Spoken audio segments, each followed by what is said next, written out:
예, 하나님의 말씀 보시겠습니다. 하나님의 말씀은 로마서 11장 1절에서 6절까지입니다.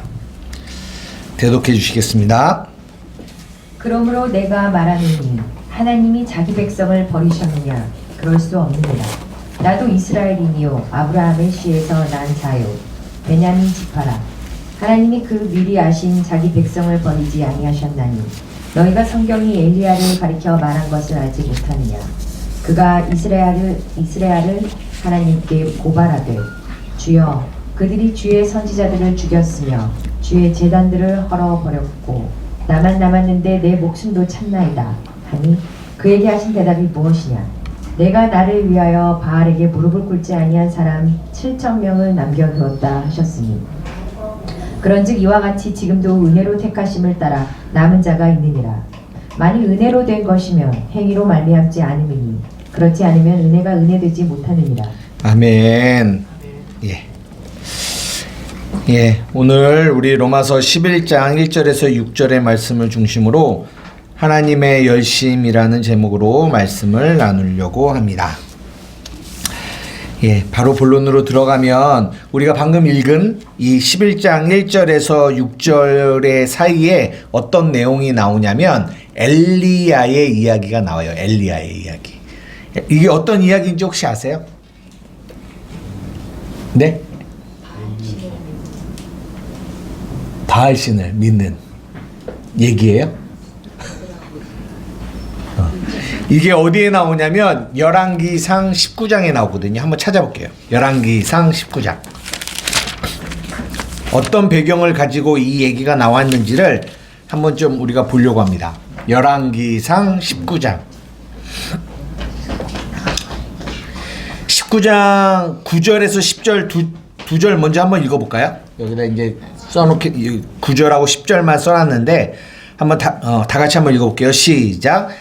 엘리야가 그곳 굴에 들어가 거기서 머물더니 여호와의 말씀이 그에게 임하여 이르시되 엘리야야 내가 어찌하여 여기 있느냐? 그가 대답하되 내가 만군의 하나님 여호와께 열심히 유별하오니 이는 이스라엘 자손이 주의 언약을 버리고 주의 제단을 헐며 칼로 주의 선지자들을 죽였음이오며 오직 나만 남았거늘 그들이 내 생명을 찾아 빼앗으려 하나이다. 아멘. 이게 엘리야가 지금 하나님께 고백하는데 어떤 느낌인 것 같아요? 엘리야가 막 결의에 찬 마음으로 말을 하는 내용인가요? 아니면은 네, 조금 마음이 좋지 않은 마음이죠.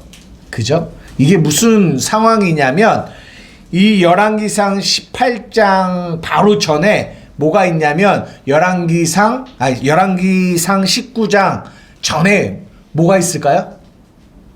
열왕기상 18장이죠. 열왕기상 19장 바로 전에는 18장이 있거든요. 18장에 어떤 내용의 사건이 나오냐면 갈멜산 전투가 나와요. 혹시 들어보셨어요? 갈멜산의 전투? 갈멜산의 전투의 이야기. 갈멜산에서 싸운 것이. 그렇죠. 갈멜산에서 뭐한 얘기요? 전투 아니 싸운 얘기. 영적 싸움. 이게 그냥 막 치고받고 싸운 이런 싸움이 아니라 어떤 내용이냐면 잘 모르시는 분들도 계시기 때문에 잠깐 설명을 드리면 엘리야는 하나님의 선지자 한 명과 몇 명이냐면 바알 선지자 400, 아세라 선지자 450, 총 850명. 그러니까 한 명과 850명의 이 바알과 아세라 선지자와의 이런 영적인 싸움이에요. 어떻게 싸우냐면 단을 쌓아요. 단을 쌓아. 그래서 거기에다가 먼저 이제 바알 선지자와 아세라 선지자한테 엘리야가 뭐라고 하냐면 너희가 막 그들의 그 신의 이름을 부르고 해서 하늘에서 불이 지면 그 하나님이 진짜다 막 이런 대결을 하는 거거든요. 그래서 이제 엘리야가 먼저 바알과 아세라 선지자들에게 하라고 했어요.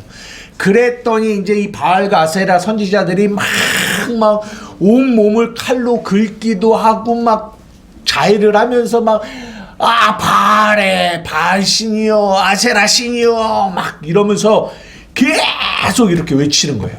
불이 떨어졌을까요? 떨어졌으면은 성경이 나오면 안 되겠죠. 안 되는 거예요.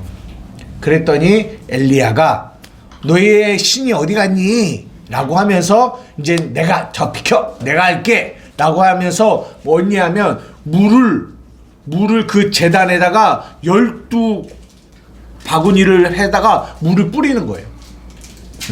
지금 하늘에서 불이 떨어져서 이게 그 단에 불이 붙어야 승리하는 건데 이 엘리야는 거기다가 물을 부어요. 물을. 그러니까 왜 물을 붓는 거죠? 네? 네. 왜냐면 물을 부으면 젖잖아요. 젖으면 불이 붙을 수가 없잖아요. 그러니까 어떤 우연하게라도 붙을 수 있는 어떤 이런 상황들을 다 제거하는 거예요. 그러고 나서 하나님께 기도하는 거죠. 그래서 어떻게 됐어요? 하늘에서 불이 떨어져서 그 제단과 그 밑까지 불이 확 살라버렸어요. 그리고 그 곳에서 바알과 아세라 850명을 죽여요.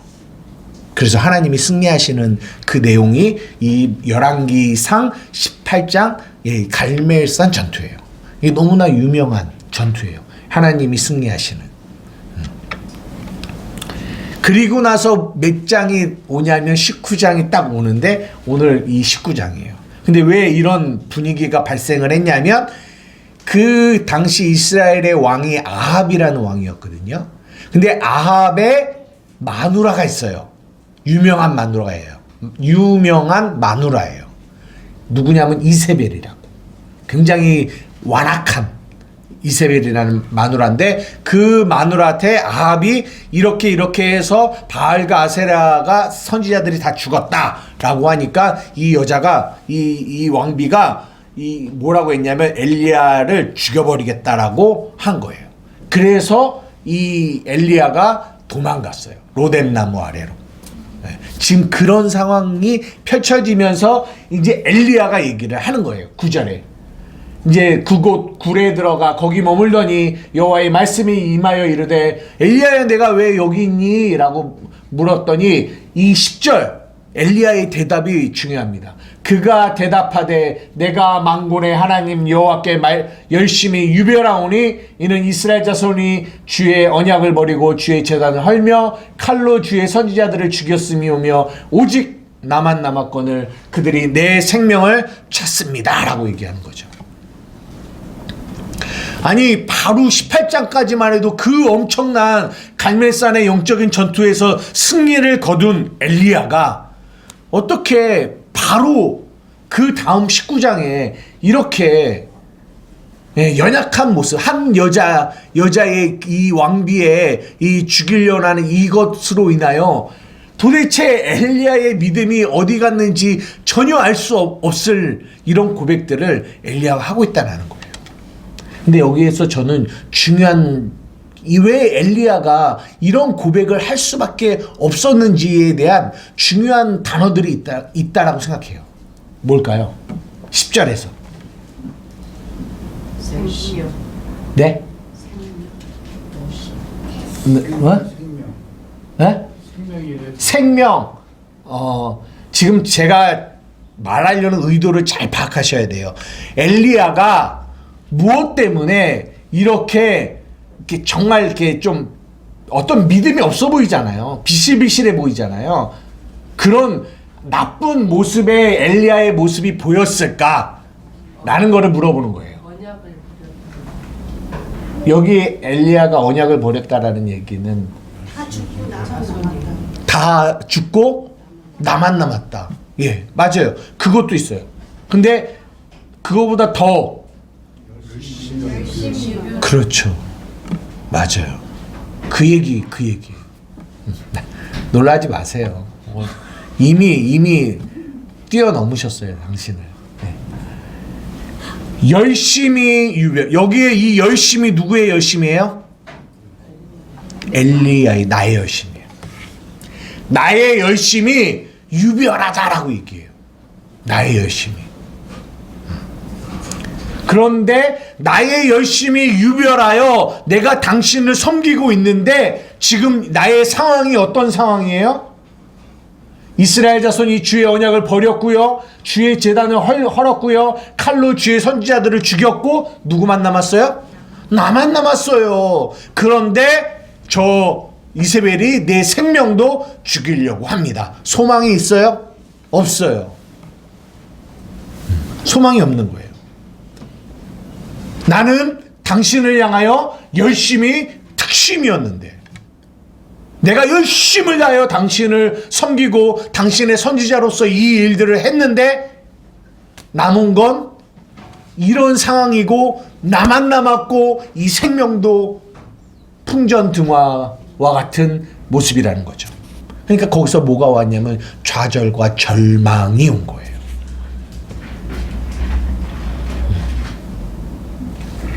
지금 이게 열왕기상 19장의 얘기거든요.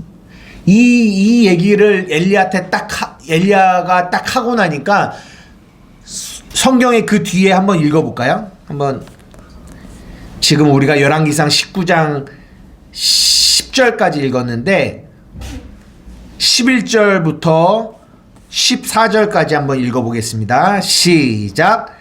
여호와께서 이르시되 너는 나가서 여호와 앞에서 산에 서라 하시더니 여호와께서 지나가시는데 여호와 앞에 크고 강한 바람이 산을 가르고 바위를 부수나 바람 가운데 여호와께서 계시지 아니하며 바람 위에 지진이 있는데 지진 가운데도 여호와께 계시지 아니하고 또 지진 후에 불이 있는데 불 가운데도 여호와께서 계시지 아니하더니 불 후에 세미한 소리가 있은지라. 보십시오. 이런 고백을 하고 나니까 여호와가 이르시되 너는 나가 여호와 앞에 그 산에 딱 서라고 하는 거예요. 그런데 갑자기 뭐가 일어나면 그 산에 강한 바람이 막 일어나는 거예요. 막 갑자기 어떤 현상이 일어나는 거죠. 그러고 난 다음에 또 뭐예요? 그 바람이 산을 가르고 바위를 부수고 그리고 그 다음에 지진이 일어나고 그리고 지진 후에 불도 있었대요. 그런데 여기에 핵심이 뭐예요? 여호와가 거기에 계시지 않았다라는 거예요. 근데 여호와가 어디 가운데 계셨냐? 세미한 음성 가운데 그 여호와가 있으셨다라는 거예요. 그러니까 뭐냐면 그 열왕기상 18장의 그 놀라운 영적인 능력과 영적인 일들을 하나님이 자기를 통하여 체험하게 하고 이루게 하고 1대 850의 싸움 속에서 승리하게 하시는 이런 영적인 큰 능력도 나타나게 하고 이기기도 하시는데 바람 가운데도 불 가운데도 지진 가운데도 그 화려한 우리가 보기에 그 화려한 어떤 그런 현상 가운데도 하나님은 뭐 하시지 않았다? 계시지 않았다는 거예요. 어디 가운데 계시냐? 세미한 음성 가운데 있으셨다는 거예요. 그러면서 이 뒤에 뭐라고 하냐면 그러니까 하나님이 15절부터 18절까지 한번 읽어보세요. 15절에서 18절입니다. 시작. 여호와께서 그에게 이르시되 너는 내 길을 돌이켜 광야를 통하여 다메섹에 가서 이르거든 하사엘에게 기름을 부어 아람의 왕이 되게 하고 너는 또 님시의 아들 예후에게 기름을 부어 이스라엘의 왕이 되게 하고 또 아벨 무올라의 사밧의 아들 엘리사에게 기름을 부어 너를 대신하여 선지자가 되게 하라. 하사엘의 칼을 피하는 자를 예후가 죽일 것이요 예후의 칼을 피하는 자를 엘리야가 죽이리라. 그러나 내가 이스라엘 가운데 7,000명을 남기리니 다 바알에게 무릎을 꿇지 아니하고 다 바알에게 입맞추지 아니한 자니라. 그러면서 하나님이 엘리야에게 이 말을 하는 거예요. 이 9절에 10절에 다 죽고 나만 남았어요 라고 하는 이 엘리야에게 나는 열심히 특심인데 이런 현상 이런 일이 발생했고 나에게는 소망이 없어요 라고 하는 이 엘리야에게 하나님이 뭐라고 하시냐면 너는 지금 가서 저 다메섹에 가서 하사엘이라는 사람에게 기름을 부어서 아람의 왕을 삼으라는 거예요. 그리고 또 누구에게요? 님시의 아들 예후에게 기름을 부어 어디의 왕? 이스라엘의 왕을 삼으라는 거죠.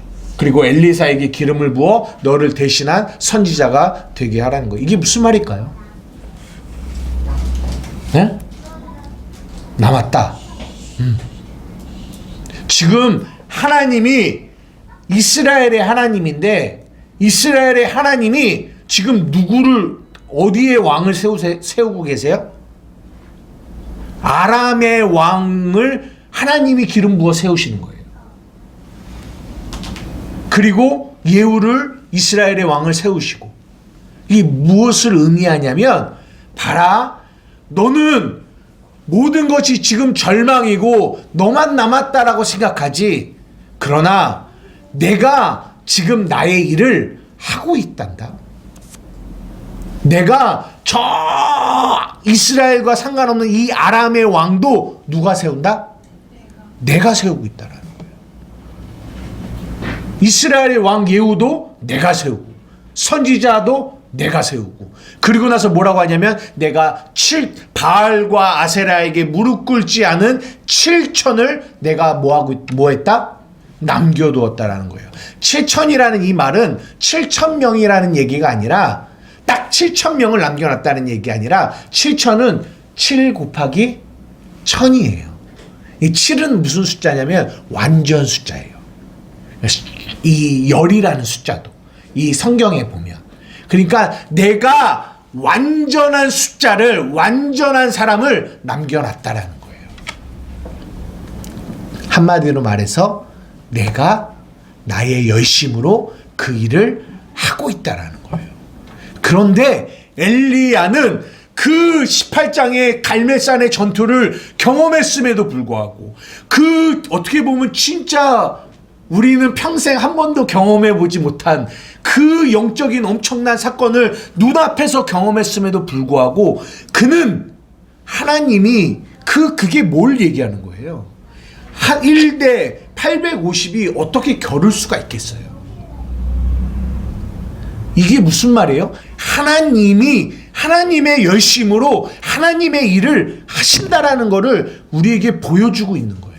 그러나 그것을 보고 있음에도 불구하고 현상은 보는데 불이 내리는 거는 보는데 바람이 부는 거는 보는데 지진이 나는 거는 보는데 뭘 못 봐? 그 안에 담겨 있는 세미한 음성은 못 듣는 거예요. 그 음성 안에 뭐가 있다고요? 내가 나의 일을 내가 하고 있단다. 이 세미한 음성을 못 들으면 엘리야처럼 뭐라고만 고백하게 되냐면 내가 나의 열심이 특심이에요. 나만 남았어요. 이렇게만 되는 거예요. 이 땅에 많은 사람들이 이 땅의 교회를 향하여 소망이 없다라는 얘기를 참 많이 해요. 기독교가 개독교가 되고 기독교가 점점점 타락해져 가고 또 예를 들어서 이런 동성애가 교회 안에 들어오면 교회는 망할 거다 이런 얘기들을 굉장히 많이들 합니다. 근데 여러분 참 우리가 조심히 물론 그렇게 말하시는 분들의 그 마음은 어떤 마음을 가지고 얘기하시는지를 이해는 되지만 그러나 여러분들이 반드시 놓치지 말아야 될 거는 뭐냐면 그런 현상을 보게 되고 그 현상을 통하여 여러분의 마음에 이 엘리야와 같이 좌절과 낙심이 드는 이유는 우리 안에 어디에 포커스를 맞추고 있냐면 우리의 열심에 포커스를 맞추고 있다는 거예요. 이 땅의 교회가 소망이 있는 건 이 땅의 사람들 때문이 아니에요. 이 땅의 목회자들이 때문이 아닙니다. 어떤 정당이 세워져서 그 정당 때문에 되는 것도 아니에요. 이 땅의 교회가 소망이 있는 건 하나님의 열심이 교회 안에 있기 때문이에요. 다른 이유는 없어요. 그러나 우리가 그것을 바라보지 못하면 하나님의 열심을 바라보지 못하고 단지 현상만 바라보면 우리는 엘리야와 같이 낙심하고 낭망하여 넘어질 수밖에 없는 그러니까 이 앞에 뭐라고 하냐면 나 죽여주세요. 나의 죽음이 족합니다. 여기서 나 이제 나의 이것을 끝내게 해주세요. 막 이런 얘기를 하거든요, 엘리야가. 열왕기상 19장인데요. 열왕기 하 19장으로 한번 넘어가 볼게요. 열왕기 하 19장.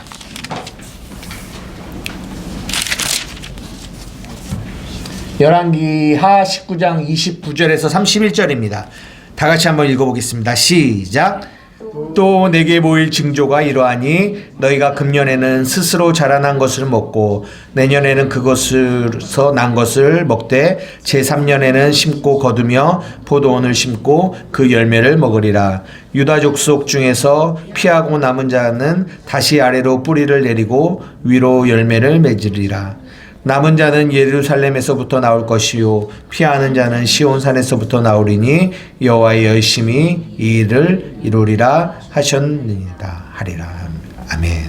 여기서 중요한 단어가 뭘까요? 그렇죠. 여호와의 열심이에요. 여호와의. 이게 지금 무슨 상황이냐면 열왕기 하 18장 17장에 어디죠? 예, 아수르의 사네립이라는 사람이 이스라엘을 침범해요. 그리고 예루살렘 성을 이렇게 포위를 하죠. 그러니까 이제 점점 이 안에 이스라엘 이 예루살렘 성 안에 있는 사람들은 다 굶주려 죽게 돼 있어요. 그리고 이 아수르의 사네립이 이제는 막 이렇게 하나님을 저주하고 막 이런 얘기가 나오거든요. 그런데 이제 이 당시에 이스라엘의 왕이 누구냐면 히스기야예요. 히스기야가 막 하나님께 기도하고 이제 하니까 하나님이 이사야 선지자를 통하여 이 얘기를 하는 거예요. 내가 너희에게 징조를 보일 건데 너희가 금년에는 스스로 자라나는 것을 먹고 내년에는 그것에서 난 것을 먹되 3년에는 심고 거두며 포도원을 심고 열매를 얻을 거야. 지금 이스라엘의 멸망이 앞에 있어요. 아수르의 군대가 18만 5천 명이 진치고 있단 말이에요. 그들에게는 내일이 없고 내년이 없어요. 그런데 하나님이 이 얘기를 하시는 거예요. 이사야를 통해서. 그러면서 유다 족속 중에는 피하고 남은 자가 다시 아래로 뿌리를 내리고 위로 열매를 맺을 건데 남은 자는 예루살렘부터 나올 것이고 피하는 자는 시온산에서 나오리니 여호와의 열심히 이 일을 이룰 거야 라고 얘기를 하시는 거예요. 그리고 나서 35절부터 37절 한번 읽어봅시다.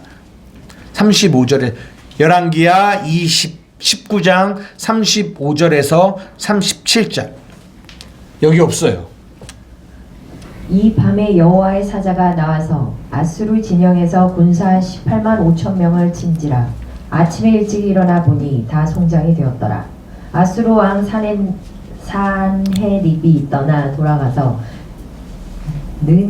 니느웨에 거주하더니 그가 그의 시인 니스록의 신전에서 경배할 때 아드람멜렉과 사레셀이 그를 칼로 쳐 죽이고 아라랏 땅으로 그들이 도망하매 그 아들 에살핫돈이 대신하여 왕이 됩니다. 참 이 말이 어렵죠. 근데 이사야가 이 얘기를 하고요. 그 밤에 여호와의 사자가 나와서 아수르 진영에서 18만 5천 명을 다 쳐 죽였어요. 어떻게 죽였는지 모르겠어요. 칼로 죽여도 18만 5천 명을 그 밤에 어떻게 죽이겠어요. 사람이 죽여도. 네.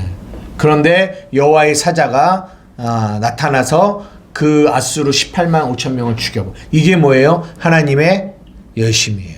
하나님의 열심. 제가 오늘 여러분에게 드리고 싶은 얘기는 이거예요. 제목도 하나님의 열심이에요. 누구의 열심이 아닌 내 열심이에요. 오늘이 무슨 날이에요? 추수감사주일이에요. 꽃이 있어요. 아름다운 꽃들이 핍니다. 이 꽃 누가 키우신 거예요? 하나님이 키우신 거죠. 누구의 열심이에요? 하나님의 열심이죠. 사람의 열심인가요?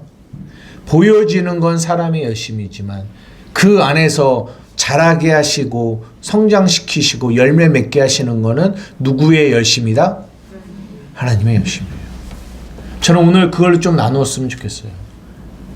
이 추수감사주일에 우리가요 잘 봐야 돼요. 이 엘리야는 선지자예요. 선지자임에도 불구하고 그는 뭘 못 봤냐면 나의 열심은 봤는데 하나님의 열심을 못 봤다라는 거예요.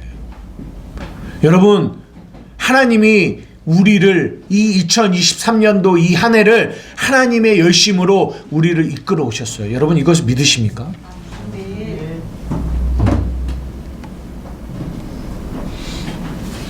어떻게 이끌어 오셨어요? 여러분, 그게 보이세요? 여러분 안에서 진짜 여러분이 이 2023년 한 해를 열심히 여러분들이 바쁘게 살아오셨다라는 거를 저는 알고 있어요. 알아요. 우리가 바쁘게 열심히 살아왔죠. 그런데 여러분이 그것만 보면 안 된다라는 거예요. 나의 열심만 보면 우리 안에 어떤 느낌이 드냐면 이 엘리야와 같은 그런 마음이 된다는 거예요. 절망이에요. 좌절이에요. 왜냐하면 우리의 열심은 우리가 열심을 낼 때는 뭔가가 되어지는 것 같지만 우리의 그 열심이 사라질 때, 왜냐하면 인간은 계속 열심을 낼 수 없는 존재거든요. 근데 우리의 열심이 사라질 때는 우리 이 엘리야의 고백처럼 이 모든 환경이 이렇게 됐어요. 이렇게 됐어요. 나만 남았어요. 거기서 나의 열심마저도 싹 사그러지는 이런 삶을 살게 된다는 거죠. 그러나 우리가 하나님의 열심을 보면 우리의 삶에서 내가 일하는 나의 열심이 아닌 나의 삶에서 나를 이끌어 가시는 하나님의 열심을 바라보고 산다면 그 하나님의 열심은 끊임없이 우리를 끌고 그 열심을 가지고 그 일을 행하며 나가신다는 거죠. 우리 안에 착한 일을 시작하신 그분이 그 그리스도 예수 안에서 그것을 완성하실 것을 우리는 믿는다라고 고백해요. 물어보고 싶습니다. 여러분의 삶에서 하나님의 열심으로 여러분들을 이끌어 오셨어요? 아멘. 어떻게 이끌어 오셨어요? 오늘 그거를 좀 나누고 마칠 거예요. 이런 추수감사주일 이런 절기는 되도록이면 제가 설교하는 것보다 여러분의 입술의 고백을 하나님께 올려드리기를 원해요. 제가 이렇게 가끔씩 이렇게 통화해 보면 참 이렇게 로마서도 시작할 때 뭐라고 하냐면 내가 로마에 있는 너희들에게 이 편지를 쓰기를 원하는데 피차 아니함을 받는다 이런 얘기가 로마서 1장에 나오거든요. 피차 서로 아니함을 받는다. 참 그런 걸 많이 느껴요. 여러분, 여러분의 삶에서 하나님이 어떤 열심을 통하여 하나님의 그 열심을 통하여 여러분에게 어떤 열매를 맺으셨습니까? 어떤 열매를 맺으셨어요? 감사의 열매를 맺으셨어요. 네, 그렇죠. 감사의 열매. 조금 더 구체적으로 설명하실 수 이렇게 고백하실 수 있나요? 구원해 주신 은혜에 감사해요. 네? 우리는 죄인인데 우리 죄인을 지옥 가지 않고 네.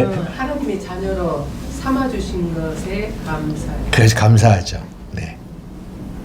그러니까 매 순간 이렇게 삶 속에서 엘리야 같은 그런 상황들을 많이 만나게 되는데 그때마다 늘 하나님이 저의 마음을 돌이켜주시고 그래서 제가 하나님을 바라보며 그 하나님의 이렇게 힘으로 제가 이렇게 지금 이 자리에 이렇게 감사로 예배드릴 수 있는 지금의 이 모습조차도 그것 가장 큰 은혜예요. 네. 근데 어제 이렇게 우리 강 집사님도 같이 이렇게 예전에 교우들을 만났어요. 식사를 했는데 그런 이제 얘기 중에 와중에 그 얘기를 했어요.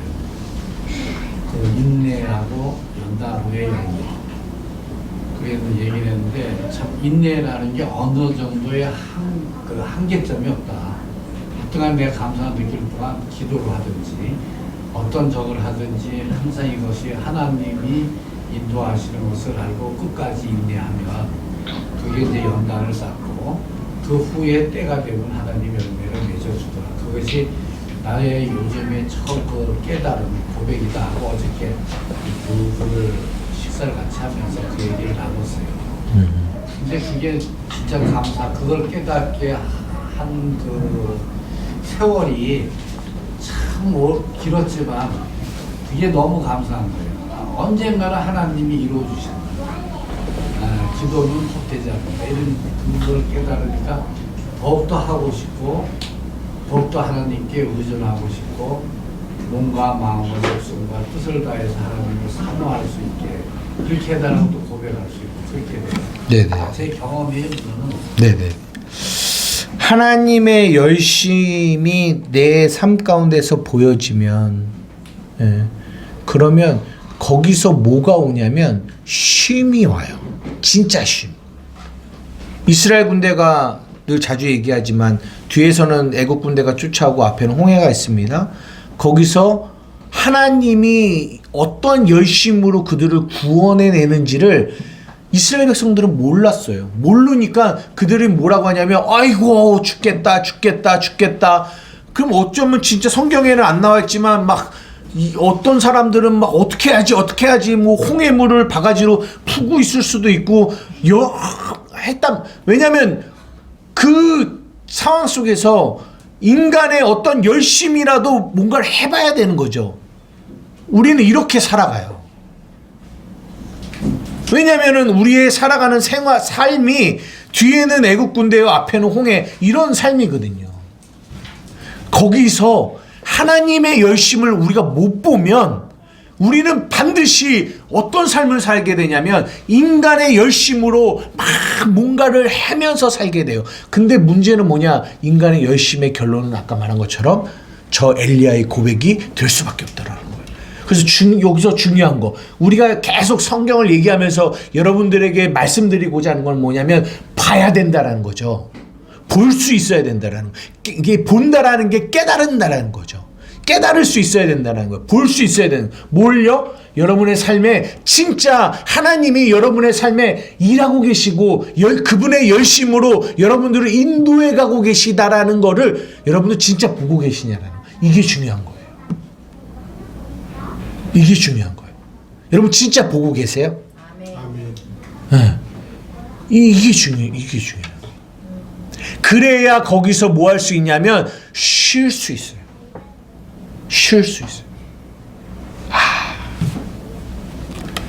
하나님이 일하시지. 인간이 여기서 말하는 일은 막 직장일 이런 일 말하는 거 아니에요. 내 힘으로 뭔가를 해야지만 되어진다라고 생각하는 거. 내가 뭔가를 하지 않으면 아무것도 되어지지 않는다라는 인간의 이 자기중심적인 이 열심을 말하는 거예요. 죄된 마음을 말하는 거예요. 직장 생활하는 일하는 거 이게 죄입니까? 아니잖아요. 우리가 열심히 생활에서 삶에서 일하는 이 일 말하는 거, 이 열심 말하는 거 아닌 거 아시죠? 인간의 이기적인 이 자기중심적인 내가 주인 되어 내가 무언가를 하지 않으면 안 된다라는 내 안에 이 조급함, 이런 마음, 나만 남았네, 나밖에 없네, 이런 마음, 이런 마음에서 진짜 하나님의 열심을 보면, 그럼 거기서 그렇구나. 하나님이 열심으로 하나님이 일하시는구나.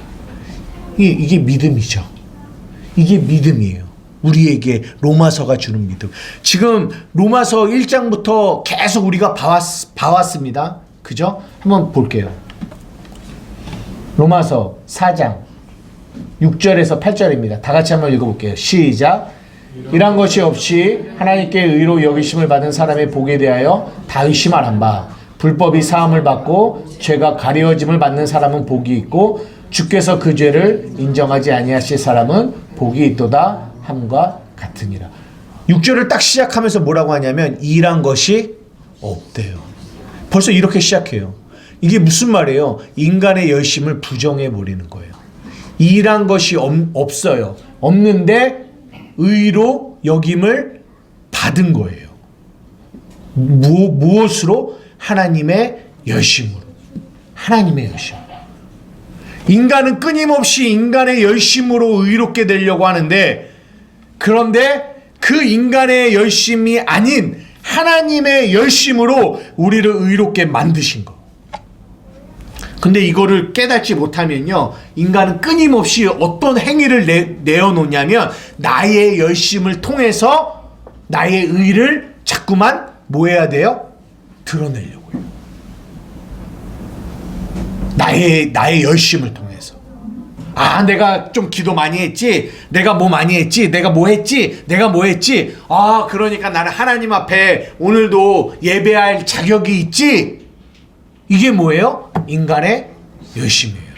그래서 우리가 십자가의 보혈의 찬양을 고백하는 이유가 뭐라고 했어요? 우리가 아무리 잘났건 아무리 못났건 그것으로 우리는 하나님께 나올 수 있는 자격을 얻을 수 없다라는 거예요. 오직 뭐밖에 없다? 예수 그리스도의 십자가의 보혈의 피밖에 없다라는 거예요. 그 피를 하나님이 보시고 우리를 받아주시는 거지 우리를 보고 받아주는 게 아니라는 거예요. 우리의 일함, 우리의 열심이 하나님 앞에는 0.0001이라도 그 하나님께 영광이 되지 못한다라는 거예요. 오직 하나님의 열심, 그 십자가의 피 구속의 은혜만 하나님이 받으신다라는 거예요. 하나만 더 떼어주세요. 다 같이 읽어보겠습니다. 시작. 한 사람이 순종하지 아니함으로 많은 사람이 죄인 된 것 같이 한 사람이 순종하심으로 많은 사람이 의인이 되리라. 이게 무슨 말이냐면 한번 물어볼게요. 여러분이 죄인이라서 죄를 짓습니까? 죄를 짓기 때문에 죄인입니까? 무슨 말인지 이해되세요? 다시 한번 말할게요. 여러분이 죄인이라서 죄를 짓는 거예요? 아니면 죄를 지어서 죄인입니까? 아담이 죄인이니까 그 후손이니까 죄인이죠. 그러니까 그게 뭐죠? 죄인이라서 죄를 짓는 거죠. 맞아요. 이게 그 얘기예요. 한 사람이 순종하지 아니함으로, 한 사람 누구예요? 아담이 순종하지 아니함으로 많은 사람이 뭐가 됐어요? 죄인이 됐어요. 이미 죄인이 아담 안에 있는 우리는 죄인이 돼버렸어요. 그러면 그 죄인 안에서 나오는 어떠한 것도 다 죄예요. 그 아담 안에 있는 죄인 안에서 나오는 선도 죄예요. 그래서 마음 착해도 못 가요. 하나님 나라 그걸 못 가는 거예요. 인간은요 죄인이에요. 그 죄인 안에, 죄인이라는 그 존재 안에서 나오는 모든 행위가 다 하나님 앞에 죄예요. 그러면 어떡하자라는 거예요. 그 죄인이라는 존재 안에서 아무리 어떠한 열심을 가지고 우리가 무엇을 한다 할지라도 그 열심으로 하나님 앞에 갈 수 있나요? 없어요. 그래서 한 사람의 순종하심으로 많은 사람이 뭐가 됐어요? 의인이 된 거예요. 우리가 의로운 행동을 해서 의인이 된 건가요? 아니라니까요. 예수 그리스도가 우리를 의인으로 삼으셨기 때문에 우리가 의인이 된 거예요. 그래서 아버지 앞에 하나님 나라에 갈 수 있게 된 거예요. 누구의 열심이다? 하나님의 열심이다. 성경은요, 창세기부터 계시록까지 다 뭘 말해주고 있냐? 하나님이 열심으로 우리를 구원하셨다라는 걸 얘기해주고. 그래서 성경을 보면서도 뭘 발견하는 거예요? 보화를 발견하는데 어떤 보화를 발견하냐면 하나님의 열심을 발견하는 거예요. 그 열심이 발견이 딱 되어지니까 뭐예요? 그렇지. 모든 것이 합력하여 선을 이루는 거지. 예전에는 어떤 분이 저한테 그런 얘기를 해줘요. 예전에는 막 내 뜻대로 안 되면 막 열이 엄청 받잖아요. 그러니까 열받아서 막 그 내 뜻대로 하지 않는 사람을 향하여 막 비난하고 정죄하고 왜 그랬어? 당신 왜 그랬어? 당신 왜 그랬냐고 라고 얘기하는데 이게 지금도 그렇게는 하는데 그러는 시간이 되게 돌이키는 시간이 짧아졌다라는 거예요. 왜? 어떤 마음이 내 안에 확 들어오냐면 이것 또한 하나님이 나를 좋은 하나님의 정말 선한 뜻 안으로 나를 이끌어 가실 것을 내가 아는데 왜 내가 생각하고 내가 열심 내 이 열심만이 옳은 것이라고 나는 생각할까? 이 생각이 든다라는 거예요. 그래서 그게 돌이켜진다라는 거예요. 이게 하나님의 열심을 보는 거죠. 내 열심만 막 쫓아서 살아갈 때는 그 열심으로 어떤 나오는 열매, 그 열매가 가장 좋은 거라고 나는 생각해요. 그렇지 않다라는 거죠. 그 열심으로 나오는 그 열매가 아까 엘리야가 고백한 그 고백이에요. 절망과 좌절의 고백. 아무것도 할 수 없는, 모든 것이 무너진, 나만 남았다라는 이 고백밖에, 어떠한 믿음의 고백도 할 수 없는. 그런데 하나님의 열심을 보기 시작하니까 여기서 진짜 우리가 이렇게 보기에는 이거 굉장히 심각한 건데, 우리가 삶을 살아갈 때 이거 진짜 심각한 건데, 이거 큰일인데 라고 생각하는 것이, 이 큰일이라는 말은 무슨 말이냐면, 내 열심으로 아무리 해도 이 일이 해결이 안 되기 때문에 큰일인 거예요. 내 열심이 들어가서 해결이 되면 큰일이 아니에요. 해결하면 되죠. 그런데 이것을 큰일이고 막 염려하고 근심하고 하는 거는 내 열심이 들어가도 안 되기 때문에 큰일인 거예요. 그런데 그 큰일 속에서 내 마음이 평안과 안식을 누릴 수 있는 거는 하나님의 열심을 보기 때문에 그래요. 아멘. 하나님의 열심을. 나는 할 수 없는데 하나님의 열심이 오늘도 신실하게 나를 이끌어 가시는구나. 이게 보여지는 거예요. 이걸 본다고 볼 수 있겠습니까? 보여지는 거예요. 깨달아지는 거예요. 이것을 뭐라고 한다? 은혜라고 하는 거예요. 그 은혜고, 은혜의 씨앗이 내 안에 심겨져서 2023년 이 한 해 우리에게 하나님이 뭘 맺게 하셨냐? 열매를 맺게 하셨어요. 아멘. 포기하고 싶을 때가 여러 번이었는데 포기하지 않는 그런 열매를 우리에게 주시는 거예요.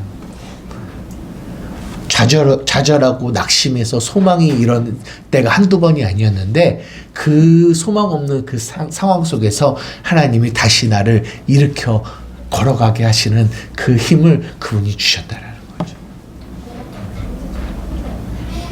하나님이 주시는 그 열매 때문에, 그 열매가 우리의 안에서 오롯이 이렇게 열매 맺어져 가고 있어요.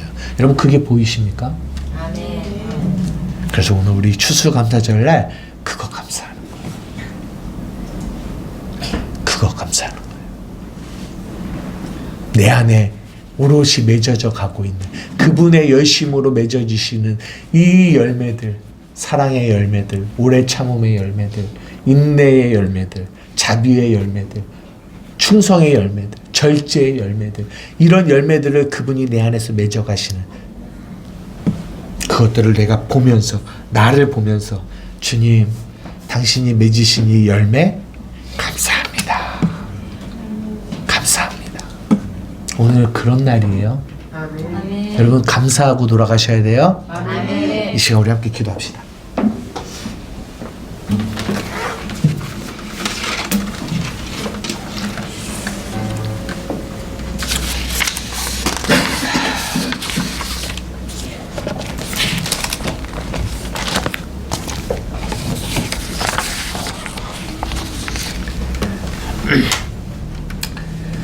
참 이렇게 바쁘게 살아가고 있는 여러분들을 봅니다.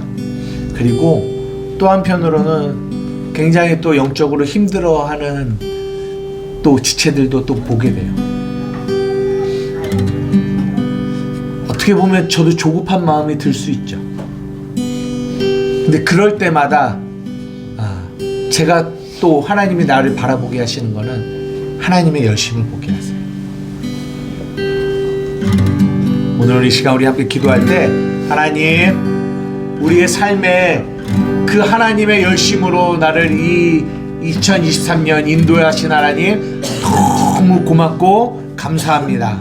하나님 감사합니다. 하나님 앞에 그 감사함으로 나아가는 그런 기도가 되어줬으면 좋겠습니다. 다 같이 기도하시겠습니다.